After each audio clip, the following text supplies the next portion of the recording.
My good people, welcome, welcome. You know what time it is. It's Monday, 9 p.m. Eastern Standard Time, and that means it's time for some YRDtv. Yes, indeed. I'm Rob Pasker, anchor for the Young Realtist Division of NAREB's YRDtv. So for those that don't know, NAREB is an acronym for the National Association of Real Estate Brokers, which is the oldest and largest African-American real estate trade association in the country, comprised of over 90 local chapters across 35 states. The Young Realtist Division of NAREB was founded in 1996 with the mission of redefining the real estate culture for tomorrow's leaders by empowering the youth and communities through wealth building, career exposure, mentorship, professional development, and leadership training. With YRDtv, we are excited to have the opportunity to provide unique programming that will highlight and celebrate relevant information, policies, and real-life stories surrounding Black real estate in the United States. So this is a movement, the Young Realtist Division. We are making moves. Shout out to the whole board. If you're in the building right now, represent. Let us know you're here. But I'm gonna tell y'all, we need all hands on deck. We're looking to elevate, not just elevate ourselves. Yes, we want to elevate ourselves. We want to grow professionally. We want to grow our businesses, but we also want to grow the industry, and we also want to grow this organization, because if you ask me, NAREB is one of the best kept secrets in America, and it does not need to be a secret, right? But with YRD, we're looking to bring more people into the industry, as well as help us all elevate as a whole, and elevate our communities and elevate our country. And so with that being said, let us know. Tap in. You see that link? Hit that link. Get locked in. Follow us on social media, IG, Facebook. Hit that link. If you want to get involved, raise your hand, because we need all hands on deck. So keeping true to that mission, redefining the real estate culture for tomorrow's leaders, we have what's called the YRD Pioneers. So every month we choose one of our members that are trailblazing in their individual markets, and they embody the young realtor spirit, and we want to give them a platform to let them know that, hey, we appreciate you, we see you, but also get some inspiration. Let's get some of those jewels. What have you experienced as you push through and go in uncharted land? And we got a very powerful man with us today, Brother Korry Garrett. He's out of Arkansas, and he is the principal broker and owner of Century 21 Sandstone Real Estate Group. So Korry made a career choice based on his relationships with people, and as he grows in his career, he continues to grow those relationships. A principal broker at Century 21 Sandstone Real Estate Group, Korry says he was first inspired by his wife, Shantae Garrett, to tackle the business because he knew so many people in real estate would be a good fit. But a beloved colleague, Greg Hunt, ultimately showed him the way. Now, as principal broker, Korry is the only African American to own a real estate franchise in Arkansas. He is responsible for training, assisting, and equipping his 21 licensees with whatever tools that they may need to complete their ultimate goal, which is making clients' dreams come true. Korry was named the Arkansas's Business 40 Under 40. He is a Conway Chamber of Commerce Executive Committee member and a member of Arkansas Association of Realtists, a charter member of the graduate chapter of Omega Psi Phi Fraternity Incorporated, and is a good standing member of New Hope Baptist Church. He's very involved in his community. Korry also always wants to be inclusive to all people who desire to live out the American dream.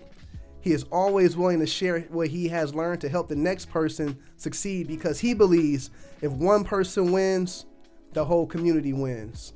So with that being said, let's go ahead and bring him in. Brother Korry Garrett. Welcome, brother. Rob, my man, how you doing, bro? Hey, man, I can't complain. I cannot complain. All is well. Yes, sir. All is well and then some. Yes, sir. Yes, sir. So you out there in Conway, man. How's it looking out in Conway right now? Well, man, it's looking, you know, across the nation. influx of buyers and a shortage of inventory, Yeah. um, offers above asking price. So it's crazy out here, but it's Okay. still money to be made. Absolutely. I mean, if you're doing it right, you can make money in any market. But I Oh mean, yeah. but I'm sure you're teaching your licensees that as well. Oh yeah, it's all about those relationships, man. And times like this, you got to get back to the old ways of building those relationships and beating those bushes, man. Absolutely, absolutely. So it sounds like you've had a lot of success. Can you tell us a little bit about your background and your bio told us a little bit about what brought you to the industry, but can you give us that story? Man, it's actually kind of crazy.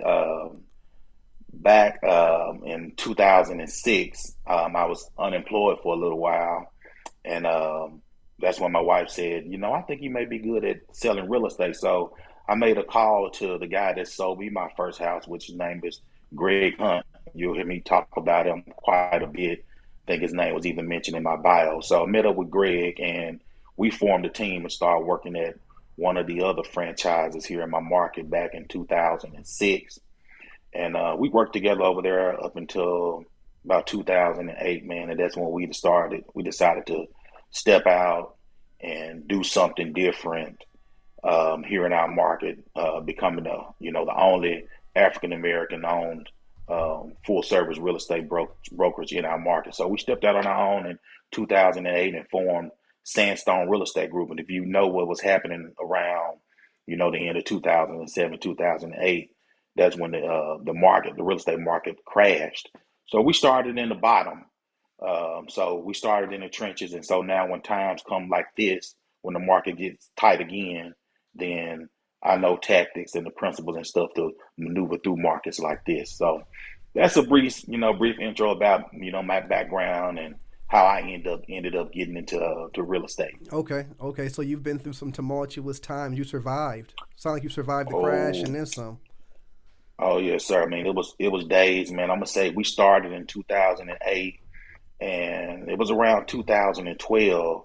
We were actually at a point where we were about to have to, close the doors down, but we ended up getting a break. A lady that we worked with over at ERA Real Estate ended up wanting to join our company, and that was the first seasoned agent that we were able to recruit. And she was also the first Caucasian lady that we were able to recruit. Wow. Well, that helps, especially when you talk about being inclusive and breaking in other markets. I can see how that could help your business grow and flourish and support, especially when you have a seasoned agent that trusts your program. It makes it easier for you to get other people to join it and get with the program as well. Yes, sir. So you're That holding kind of it, opened the doors. yeah, no doubt. So you're holding it down there in Arkansas. Can you tell us about your Realtist story? Like what brought you to NAREB? So, like I said again, I'm gonna talk about my guy Greg Hunt because he was like the first to do it in this market, and so I was right behind him. So that pretty much makes me like it would be the second. So um, he came to me one day. He was like, "Hey man, I ran across this group of African American real estate agents over in Little Rock. This organization called the Arkansas Association of Realtors. It's like, man, we really need to get involved with them, man." And so lo and behold, we ended up going to a prayer breakfast. They was having a prayer breakfast at the time for scholarships and things of that nature. And when we first got there, I was wondering, I'm like, what has this guy gotten me involved in? Because when I got there, it was just to be honest with y'all, it was a bunch of old people in there. Um, 60, 70 years old, and it was more like a church service and something that that we really wasn't feeling at the time. And so I kept going, and some kind of way they lined Greg up to be the next president of the Arkansas Association of Realtors, which was really going to be good for the realtors because he was going to end up being the youngest president, ever, voted in the office. And so uh, kept going, kept coming, kept seeing the vision about, building, minority home ownership, helping close that gap. And so in 2014, Greg became ill. And in 2015, he died. And so when Greg died, the lady that was the president then, Miss Pat Joyner, she tapped on my shoulder and she was like, Korry, now's your turn. And I'm like, Miss Pat, I don't want to do this. I don't want to be the president. I don't want to do it. But she was about at her week's end because she had been the president for like the last 4 or 6 years. And so she just kept on. She just kept on. And then people started to say, Korry, we really think that you need to think about taking this position. And so lo and behold, I ended up taking the position as president of the Arkansas Association of Realtors against my better judgment. And then when I finally got to my first national conference in, I think it was in Cleveland, that allowed me to see the whole vision, to see all of the people. And man, I was excited from that day forward. It's just something about being part of the Realtors, just knowing that I'm actually putting back into my community, reinvesting back into my people, teaching people about the real estate business, because a lot of us as African Americans, we don't know about the real estate business. We don't know how real estate works. And a lot of us are afraid to ask questions. Mm-hmm. So just seeking those people out, trying to make sure that we educate them.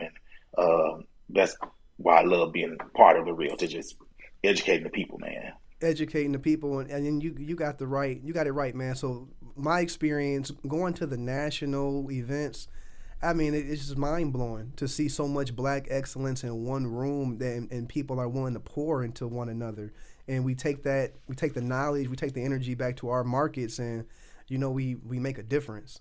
Yes, so sir. It's a beautiful thing. It's a beautiful thing. So when you got into the industry, did you know you were gonna be a broker and start your own brokerage, or how'd that come about?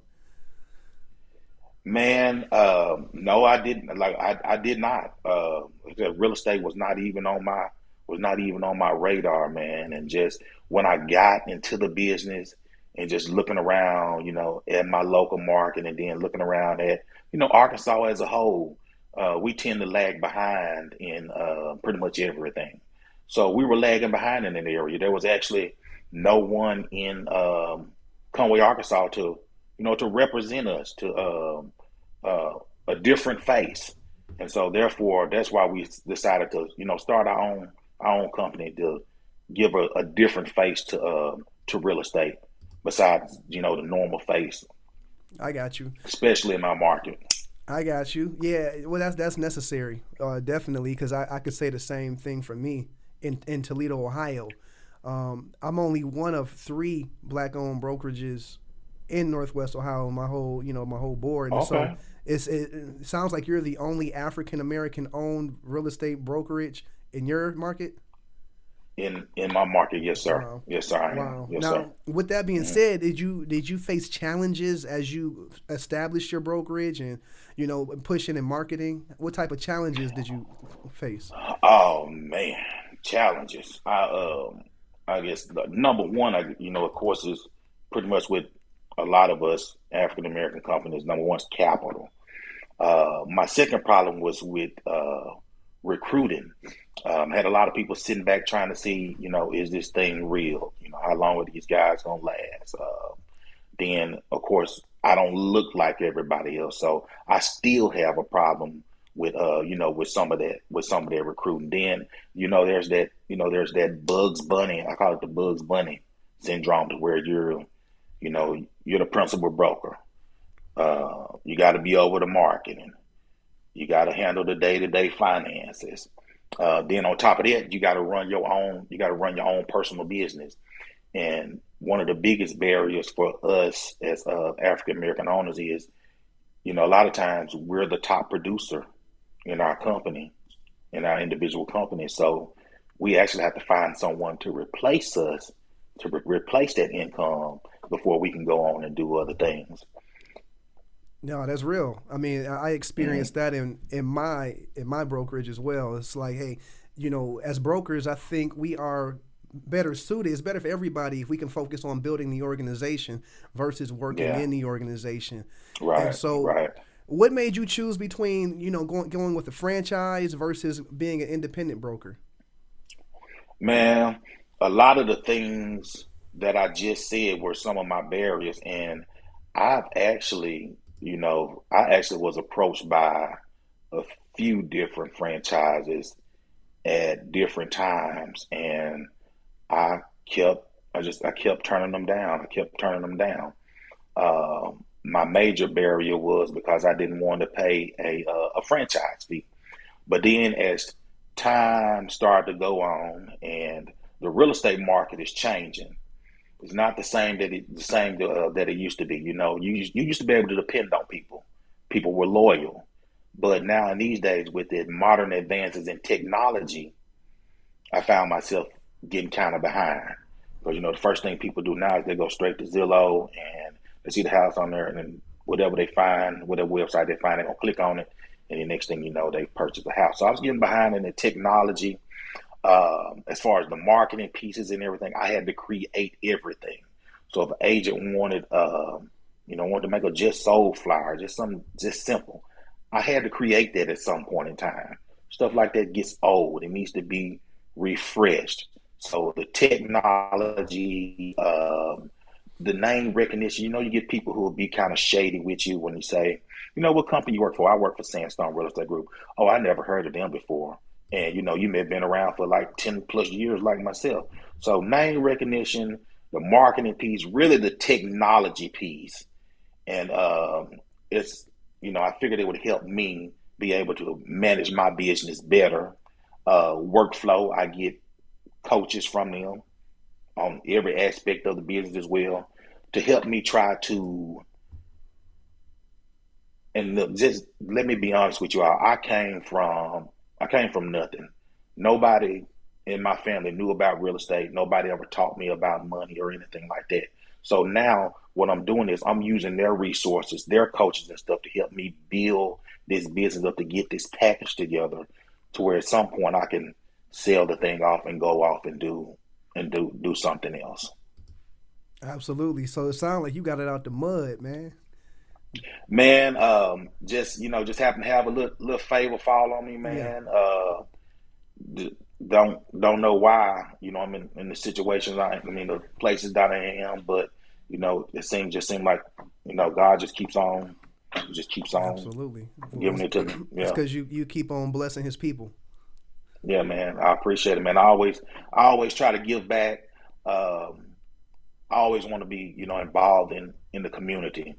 I think people want to see that. Like if you're actually trying to sell a service to people, they actually want to see you kind of investing back into the community as well. So I try to make sure I'm big on my philanthropy as well. Yeah, it appears that you're very involved in the community. How has your community involvement helped you grow your business? Man, it is opened so many doors for me.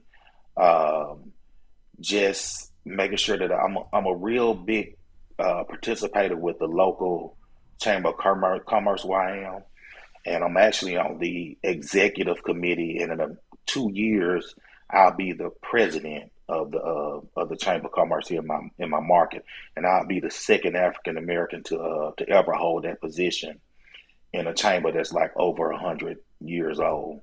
Wow. So just Wow. involved in it, back to school drives.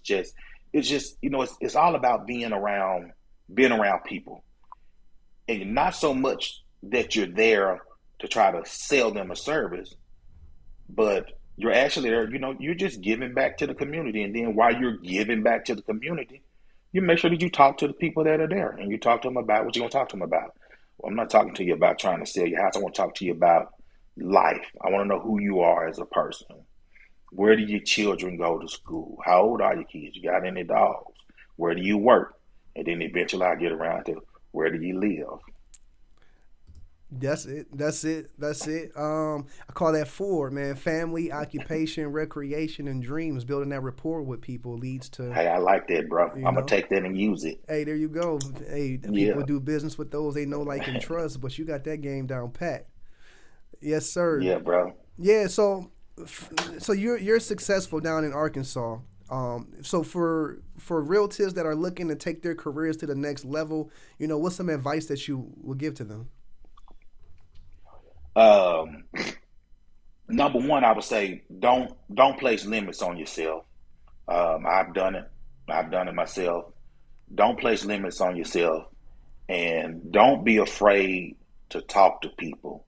And when I say talk to people, don't be talk to all people. Hmm. We're talking about to all people about that's in your business, whether you're trying to have a transaction with them or whether you're trying to recruit them. In times past, I just chalked it up to, oh man, they're not gonna come work for me. But like, so you heard the saying, a closed mouth can't get fed. If you're never asking for the business, if you're never asking for someone to come work for you, then you'll never get the business. Then I probably would just challenge people to think outside of the box.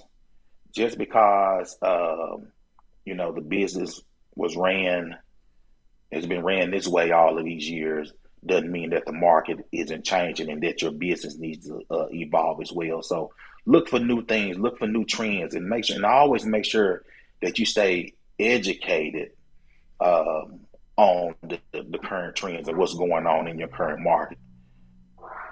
I heard that. So be limitless, be open, speak to people. Like you said, closed mouths don't get fed. Don't get Evolve. fed. Stay on Hmm. the wave, keep rolling. You got to ride that wave. Evolve with the Yeah, current, change yeah, with the current, and had that thirst for knowledge.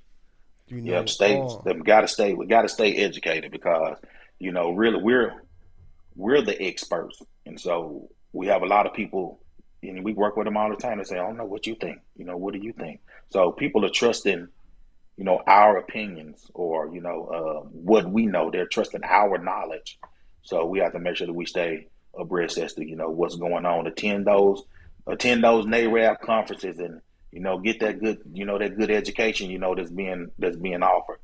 I've I've received some good nuggets from attending the NAREB conferences and the NAREB events, and it actually proved me wrong. Transparent moment. I thought, I'm like, well, hey, it's not gonna be any money to be made in this.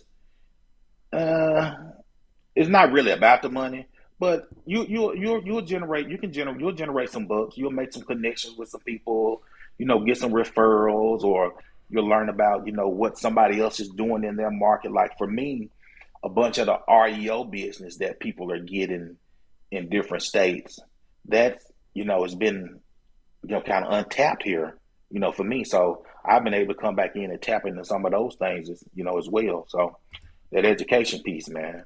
Absolutely, and you got the right idea. I find that when it comes to NARAB's national events, I'm able to go and learn things that nobody in my market is teaching. Nobody's teaching Yeah, what I'm learning at that NARAB, the NARAB convention. So I think for most people, if you've never been to one, go. We're going to talk more yeah. about that coming up here, but I know you're a busy man out there, Korry. So I definitely appreciate your time. Two more questions. Um, Okay, what does YRD mean to you? man. YRD is just, to me, is a fresh face. I like seeing all the younger faces. See, I qualify under the young at heart. That's how I qualify right there. But I've learned so much from being a part of YRD. I like seeing things like this broadcast that we're on now.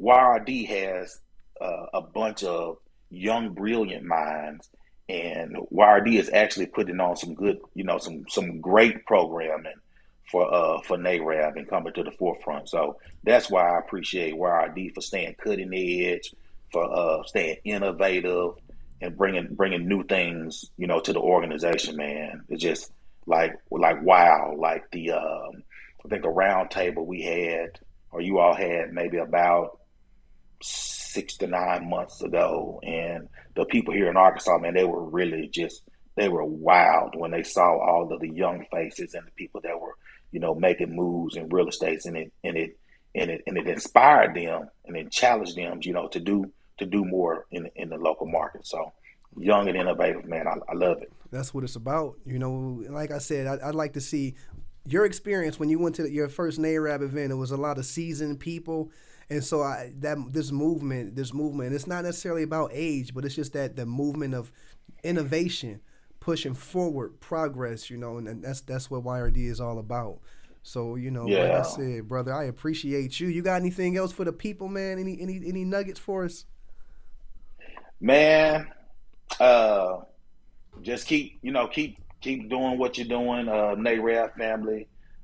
Remember, I know at times this business can get frustrating, can get downright disheartening, especially when you feel like your friends or your family, are not patronizing your business, but just keep going because it's all for the greater good. Um, it's for the greater good, and just keep going, being who you are.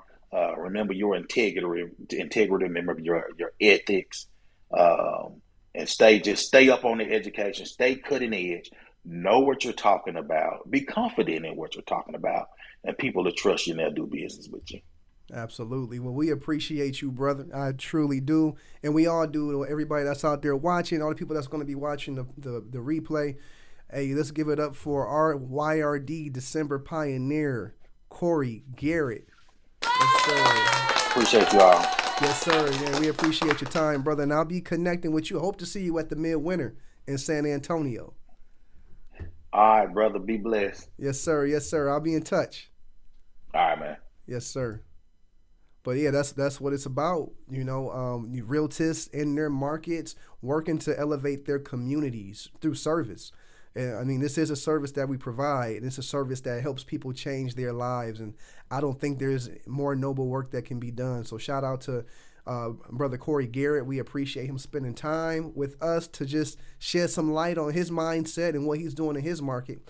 And shout out to all of you out there that's doing what you do because, like I said, we're doing God's work, helping people change their lives, helping families break generational curses.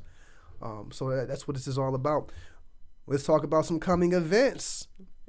We have our YRD General Body Meeting, 12/28, the fourth Tuesday of the month.